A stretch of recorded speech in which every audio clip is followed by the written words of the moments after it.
Let's compare the fraction. यहाँ हमने 3 सवाल लिए हैं।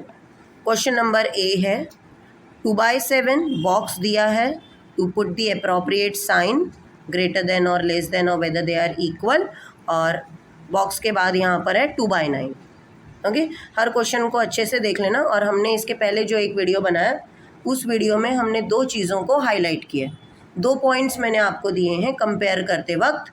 एक पहला पॉइंट है जिसमें हमने बोला है कि जब न्यूमरेटर होगा सेम, न्यूमरेटर माने ऊपर वाला नंबर, अगर वो सेम है तो जिसका डिनोमिनेटर बड़ा वो नंबर ओवरऑल छोटा है। पूरा फ्रैक्शन अगर हम देखेंगे तो छोटा। तो यहाँ पर आप बताइए बच्चों 2/7 और 2/9 में कौन छोटा? 2/9। वेरी गुड, क्योंकि न्यूमरेटर जब हो सेम तो जिसका डिनोमिनेटर बड़ा वो छोटा। ओके, तो 2/9 यहाँ छोटा है और 2/7 इसी का मतलब 2/7 बड़ा है। ठीक है, अब एक नॉर्मल सी बात रहती है जो हमें ऑलरेडी पता है कि जब डिनोमिनेटर आप देखेंगे यहाँ पर 3/7 है और उस तरफ 4/7 है, तो दोनों नंबर में आप दोनों फ्रैक्शन में देखेंगे कि भाई डिनोमिनेटर तो सेम है 7/7, तो जिसका न्यूमरेटर बड़ा वो बड़ा। मतलब जब डिनोमिनेटर सेम हो तो न्यूमरेटर बड़ा, वो नंबर ओवरऑल बड़ा। यानी कि 3/7 और 4/7 में कौन बड़ा? 4/7। Very good, 4/7। बट आज हमने जो थर्ड क्वेश्चन यहाँ पर आप देख सकते हैं, जो थर्ड क्वेश्चन हमने लिया है वो है 1/4 और 2/5। यानी अगर हम देखते हैं ध्यान से तो आपको दिख रहा है ना न्यूमरेटर सेम है ना डिनोमिनेटर सेम है। अब हम डायरेक्ट इस साइन को अप्लाई नहीं कर सकते, क्योंकि कंपेयर करने के लिए आपका या तो डिनोमिनेटर सेम होना चाहिए या तो न्यूमरेटर सेम होना चाहिए, तब ये कंपैरिजन कैरी फॉरवर्ड हो सकती है। ओके, तो अब इस सवाल में कंपेयर करते वक्त हमारा प्राइमरी टारगेट रहेगा कि या तो डिनोमिनेटर को सेम किया जाए या तो न्यूमरेटर को।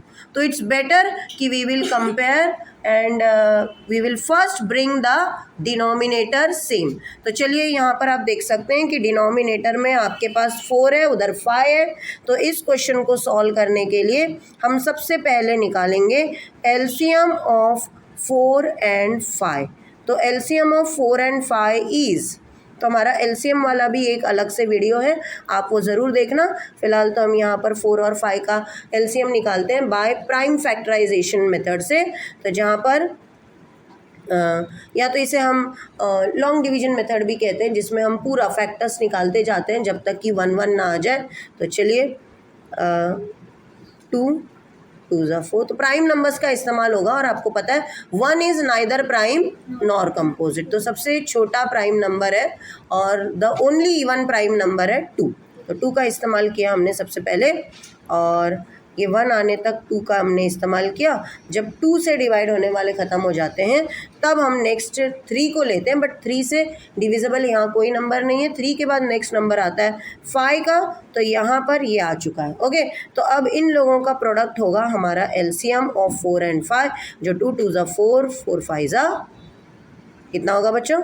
5 4 20। तो एलसीएम आ चुका है 20। तो हमारा टारगेट रहेगा कि 1/4 और 2/5 का डिनोमिनेटर सेम करने के लिए हम 20 लाने की कोशिश करेंगे। तो 4 को किससे इंटू करें कि 20 होगा 5 से, और सेम टाइम आप न्यूमरेटर को भी 5 से इंटू कर दीजिए। ठीक है, यानी कि आप जो भी ऑपरेशन डिनोमिनेटर में करते हैं सेम ऑपरेशन आपको न्यूमरेटर में भी करना है। तो यहाँ पर आप कर रहे हैं 5 4, तो यहाँ पर भी आप करेंगे 2 4। ठीक है, आप सिंपली इसे क्रॉस मल्टीप्लाई मेथड भी कहते हैं। सीधा सीधा अगर आप एलसीएम पे नहीं जाते हैं, क्योंकि एलसीएम में एक बेनिफिट होता है कि हम स्मॉलेस्ट नंबर ऊपर नीचे इंटू कर पाते हैं। तो अगर एलसीएम नहीं निकालते तो आपको क्या करना होता, सीधा सीधा डायरेक्ट जो डिनोमिनेटर है उनको क्रॉस मल्टीप्लाई कर देना रहता। ठीक है, तो वो भी एक मेथड है बच्चों।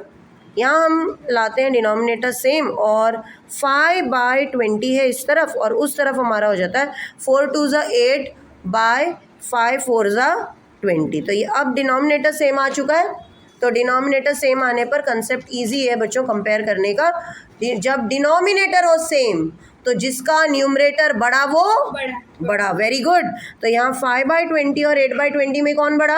8/20। Very good. तो ये 8/20 आ गया बड़ा। अब इनका असली फॉर्म हम लाते हैं कि भाई 5/20 हमने किसे लिखा था? 1/4 को। तो ये इसका ओरिजिनल फॉर्म है, तो हम ओरिजिनल फॉर्म में लौट आते हैं। 8/20 इट वॉज 2/5। तो अब 1/4 और 2/5 में ये क्लियर हो चुका है कि 2/5 is greater than 1/4। I hope you must have understood. Okay, so keep practicing.